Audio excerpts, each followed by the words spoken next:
दोस्तों, भगवत गीता में श्री कृष्ण ने कहा है, कर्म का फल हमें उसी तरह ढूंढ लेता है जिस तरह एक बछड़ा हजारों गायों के बीच में अपनों को ढूंढ लेता है। कर्म फल इंसान को भोगना ही पड़ता है। हमारे किए गए कर्म हमें ढूंढ ही लेता है, फिर चाहे वो कर्म अच्छे हो या बुरे हो। लेकिन हम लोग इस बात को ज़्यादा गंभीरता से नहीं सोचते हैं और हमें लगता है कि कर्म फल जैसा कुछ नहीं होता है।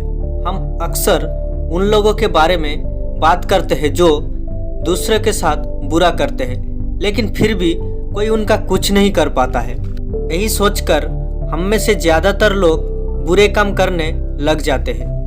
हम सब ये भूल जाते हैं कि कर्म का हिसाब कभी भी तुरंत नहीं होता।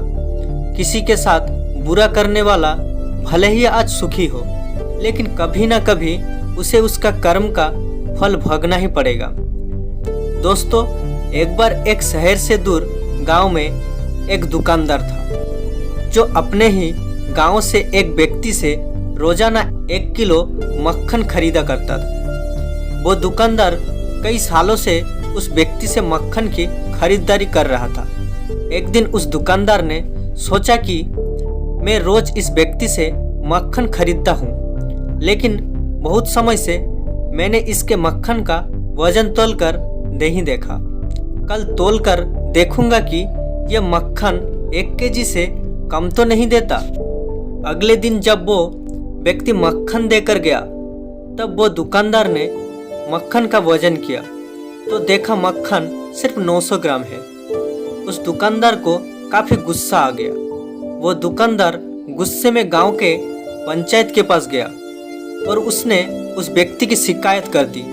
गांव की पंचायत बैठी और उस व्यक्ति को बताया गया कि तुम पर इस दुकानदार ने धोखाधड़ी का आरोप लगाया है। तुम इस दुकानदार को देने वाले मक्खन में हेराफेरी करते हो और हर बार तुम इसे 1 केजी मक्खन की जगह सिर्फ 900 ग्राम देते हो।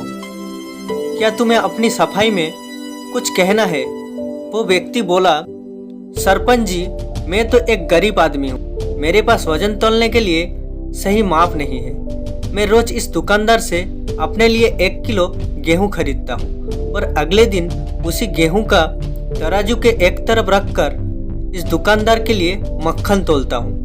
अब आपको जो भी पूछना है इस दुकानदार से पूछिए। पंचायत में बैठे सभी लोगों को पूरी सच्चाई समझ आ गई और उन्होंने उस दुकानदार को गांव से बाहर कर दिया।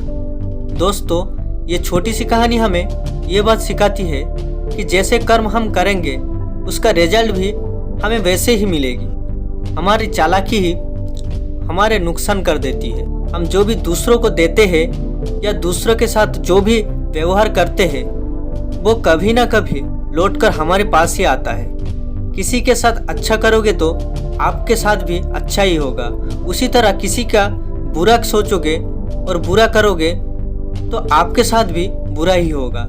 जैसे दुकानदार को अपनी ही चालाकी से नुकसान झेलना पड़ा, उसी तरह हमें भी अपने कर्म की वजह से कभी ना कभी नुकसान झेलना पड़ता है। दूसरों के साथ हम बुरा करके हम 1, 2 या 10 बार बच सकते हैं, लेकिन एक ना एक दिन उसका परिणाम हमें भुगतना ही पड़ता है। हम अपने कर्म के फल से नहीं भाग सकते हैं। बुरे करने वालों के साथ बुरा ही होता है, फिर चाहे वो आज हो या आने वाले 1 साल बाद हो। उसी तरह अच्छा करने वालों के साथ अच्छा ही होता है। कई बार हमें ये लगता है कि दूसरों के साथ हम गलत करके बच जाएंगे, लेकिन ऊपर वाला हर किसी के कर्म को देखता है और उनका हिसाब रखता भी है और जरूरत पड़ने पर हिसाब बराबर भी कर देता है। इसीलिए कभी भी गलत ना करो और ना ही कभी ये सोचो कि उल्टे सीधे काम करके हम बच जाएंगे। जिंदगी को बेहतर तरीके से जियो, ईमानदार बनो। ज्यादा कमाने या फिर सिर्फ अपने ही फायदा देखने के चक्कर में किसी के साथ गलत ना करो। हमेशा याद रखो, जो जैसा करेगा वो वैसा ही भोगेगा। दोस्तों, ये मोटिवेशनल स्टोरी आपको जरूर पसंद आई होगी और ऐसी मोटिवेशनल स्टोरी सुनने के लिए और लाइफ में कुछ बड़ा करने के लिए हमारी चैनल को सब्सक्राइब करके रखिए, ताकि मैं कोई भी स्टोरी अपलोड करूं आप सबसे पहले सुन सके। धन्यवाद।